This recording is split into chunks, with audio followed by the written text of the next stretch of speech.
आसमान साफ नहीं था, चारों ओर काले काले बादल छा गए थे। कभी भी बारिश हो सकती थी। सुजाता जैसी बारिश पड़ने से पहले जल्दी जल्दी सनराइज अपार्टमेंट में पहुंचना चाहती थी, जिससे कि वो बारिश से भीग न जाए, क्योंकि सुजाता पिछले हफ्ते बारिश में भीगने की वजह से बीमार हो गई थी। वो भागते भागते अपार्टमेंट तक पहुंच तो गई, लेकिन बीच में बारिश होने लगी और सुजाता न चाहते हुए भी भीग गई, जिसकी वजह से वह परेशान हो गई। वह सोचने लगी कि इस बार अगर वह बीमार हुई तो बड़ी मुसीबत आ जाएगी। सुजाता ने अपार्टमेंट पहुंचने पर दरवाजे की घंटी बजाई। कुछ देर तक दरवाजा खोलने के लिए कोई नहीं आया। सुजाता ने फिर से दरवाजे की घंटी बजाई। एक औरत ने दरवाजा खोला। उस औरत ने सुजाता को घूरते हुए पूछा, क्या है, किससे मिलना है?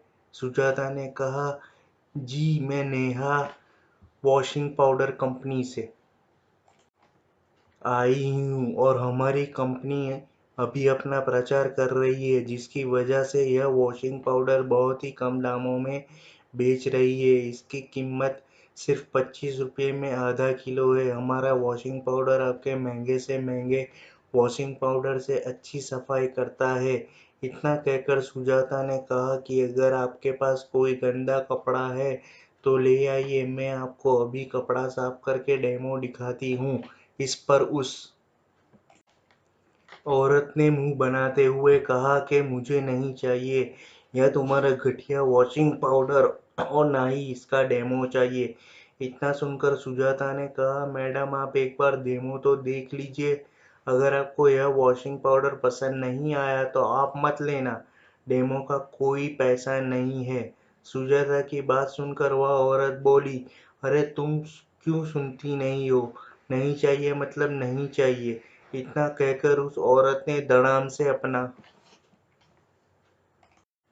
अपने घर का दरवाजा बंद कर लिया। सुजाता ने चेहरे पर एक निराशा छाई हुई थी, जो कि उसके चेहरे पर साफ झलक रही थी, लेकिन उसने प्रयास करना जारी रखा।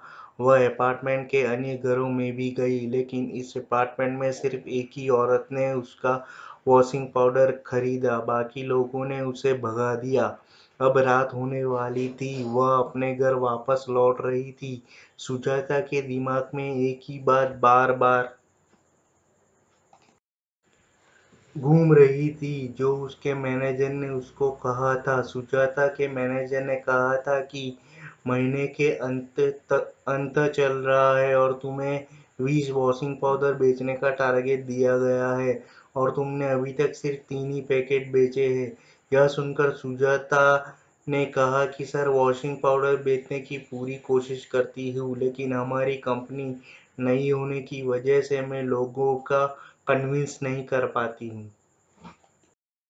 यह सुनकर सुजाता के मैनेजर कहता है, देखो हम किसी को भी फ्री की सैलरी नहीं देते हैं। अगर तुमने टारगेट पूरा नहीं किया तो हम तुम्हें नौकरी से निकाल देंगे। यह सुनकर सुजाता ने कहा, सर ऐसा मत कहिए, क्योंकि इस नौकरी के भरोसे मेरा घर चल रहा है। इस बात को सुनकर मैनेजर कहता है, यह सब मैं नहीं जानता। अगर तुमने कल तक 20 वॉशिंग पाउडर के पैकेट नहीं बेचे तो तुम्हें कल के बाद नौकरी पर आने की कोई ज़रूरत नहीं। लेकिन सुजाता टारगेट पूरा नहीं कर पाई। वह बहुत परेशान थी। वह मन ही मन सोच रही थी कि कल वह मैनेजर मुझे नौकरी से निकाल देगा, फिर मैं कैसे गुड़िया और सुनीता का ध्यान रखूंगी। उसे भगवान ने से कहा, भगवान मेरी मदद कीजिए। सुजाता के पति की कपड़े की एक छोटी सी दुकान थी, जो कि बहुत अच्छी चलती थी, क्योंकि उनका पति ग्राहक से बहुत प्यार से बात करता था। अगर एक बार ग्राहक उसकी दुकान में आ जाते थे तो कुछ भी खरीदे बिना नहीं जाते थे, चाहे कोई छोटी सी चीज क्यों ना खरीदे।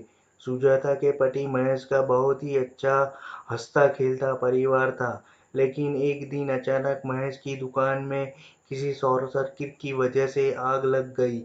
महेश भी उस समय दुकान के अंदर ही था। उसने बाहर निकल के बहुत कोशिश की, लेकिन उस आग में कपड़ों के साथ वो भी झुलस गया, जिसकी वजह से वह इस दुनिया में नहीं रहा था। महेश के चले जाने के बाद दोनों बच्चों की जिम्मेदारी सुजाता के ऊपर आ गई थी। पिछले 8 महीनों से सुजाता सेल्स की नौकरी कर रही थी। कभी टारगेट पूरा हो जाता था तो कभी नहीं होता था, लेकिन इस बार सुजाता का टारगेट पूरा न होने पाने की वजह से नौकरी से निकाल दिया गया था। पिछले कई दिनों से वह एक नई नौकरी की तलाश में थी, लेकिन उसे कोई भी काम नहीं मिल रहा था। घर का किराया और बच्चों की फीस भी देनी थी। घर का राशन भी खत्म होने वाला था। आज जब सुजाता शाम को घर लौटी तो वह बहुत उदास थी। तभी उसकी बेटी ने कहा, माँ क्यों उदास हो, चलो हमारे साथ खेलो ना। सुजाता ने कहा, कुछ नहीं हुआ, सब कुछ ठीक है। अब वह अपने मासूम बच्चों को कैसे बताती कि वह क्यों उदास है, लेकिन बच्चों के जिद करने की वजह से सुजाता ने अपने बच्चों के साथ बॉल खेलने के लिए चली गई। बॉल खेलते खेलते बच्चों ने बॉल को इतनी तेज मारा कि वह लड़कते हुए झाड़ियों में चली गई। उसकी बेटी ने कहा, माँ बॉल झाड़ियों में चली गई है, मैं लेकर आती हूँ, आप गुड़िया के पास रहो, मैं झाड़ियों से बॉल लेकर आती हूँ। सुनीता बॉल लेने के लिए झाड़ियों के पीछे चली गई है, लेकिन तभी उसकी जोर जोर से आवाज आने लगी, माँ बचाओ बचाओ। जैसे ही सुजाता ने सुनीता की आवाज सुनी, सुजाता और गुड़िया सुनीता की तरफ भागे। जैसे ही सुजाता ने झाड़ियों के पीछे देखा, उसकी आंख खुली की खुली रह गई। झाड़ियों के पीछे एक गहरा सा कुआं था जिसमें सुनीता गिर गई थी। सुनीता नीचे से जोर जोर से बोल रही थी, माँ बचाओ, मैं डूब रही हूँ। अचानक सुनीता कुएं से गायब हो गई। गुड़िया भी उसके कुएं में देख रही थी। अचानक गुड़िया का पैर फिसला और वह भी कुएं में गिर गई। गुड़िया भी कुएं से अपने माँ को आवाज लगा रही थी, माँ बचाओ। यह सुनकर सुजाता के हाथ पांव फूल गए। उसे कुछ समझ नहीं आ रहा था, इसलिए सुजाता भी कुएं में कूद गई। कुएं में कूदने के बाद सुजाता अपनी बेटियों को आवाज लगाने लगी। तभी उसका पैर पकड़कर किसी ने उसे कुएं के अंदर खींचा, जहां पर वह एक दूसरी दुनिया में थी। वहां पर सभी कुछ सोने का था, सोने के जेवर, सोने की ईंट, सोने का बिस्किट। तभी उसने देखा उसकी दोनों बेटियां भी सही सलामत वहीं पर बैठी थी। जैसे ही दोनों बच्चों ने अपनी माँ को देखा, वह अपने माँ के पास दौड़ी चली आई। सुजाता ने कहा, तुम दोनों ठीक हो मेरी बच्ची हो, भगवान का लाख लाख शुक्र है कि तुम दोनों ठीक हो। सुजाता और गुड़िया ने कहा, हाँ माँ, हम दोनों बिल्कुल ठीक है। उन्होंने अपनी माँ से पूछा, माँ यह कौन सी जगह है, यहाँ पर तो कोई भी इंसान नहीं नजर आ रहा, और यह चारों ओर पीली पीली चीजें क्या है। तभी वहां पर एक व्यक्ति प्रकट हुआ जिसका आधा शरीर इंसान का था और आधा शरीर पत्थर का। उसने कहा, यह पीली चीज सोना है, सोना।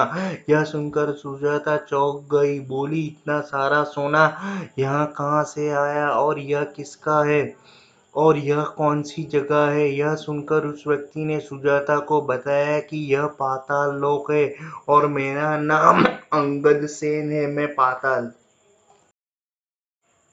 लोक का निवासी हूँ। मैंने एक बार लालच में आकर पाताल लोक के मंदिर से सोने की चोरी कर ली थी। कुछ दिन बाद यह बात वहाँ के पुजारी को पता चल गई थी और उसने मुझे श्राप दे दिया कि वह पत्थर का बन जाए। जब पुजारी ने अंगद सेन को श्राप दिया तो वह पुजारी के पैरों में गिर गया और क्षमा मांगने लगा। बोले, मुझे माफ कर दो, मुझसे बहुत बड़ी गलती हो गई है। पुजारी ने कहा, यह भूल नहीं, पाप है। तुमने देवी के मंदिर की चोरी की है। अंगद सेन बोला, मुझे इतनी बड़ी सजा मत दीजिए।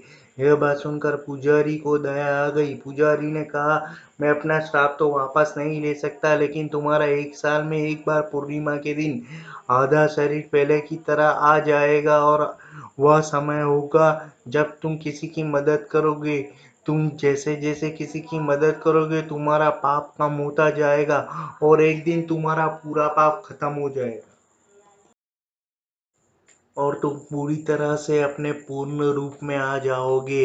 आज पूर्णिमासी थी और अंगद सेन अपना पूर्ण रूप को पाने के लिए सुजाता की मदद करना चाहता था। अंगद सेन ने कहा, मुझे तुम्हारी सारी परेशानी के बारे में पता है, इसलिए मैं तुम्हारी मदद करना चाहता हूँ। अंगद सेन ने सुजाता को 100 सोने की मोहर दी और कहा, इससे तुम अपनी नई जिंदगी शुरू करो।